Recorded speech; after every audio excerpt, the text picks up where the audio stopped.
Sintaalamee agaraa gowwaan abbaa qabuu banaara. Yemmuu kafiitii qabuume gogee laga dhaabatame. Silaa qeesiifis safuudha siyaasa Oromoof safuudha.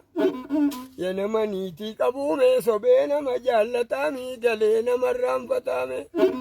Mitikkuu wayyaa birroole shaambuttan dha'ee wayyaa kee.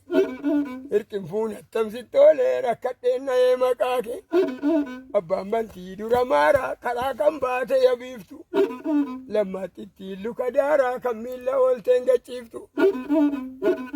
Yaa guddattuu warra biibii hidhaan harree wadaroodha.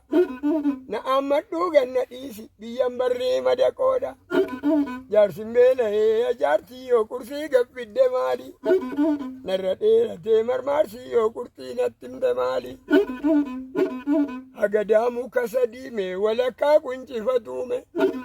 Na fudhuu tasa badiime na marmaan guddifatuume. Billaa kuubee abbaa gommaame abarraan qawwee biteeme.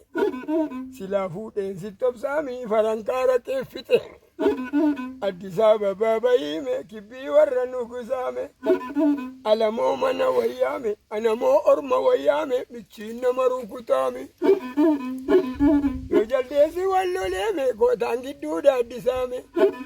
Jiruu warra koon umuume dhannee teenya gaaddisaame.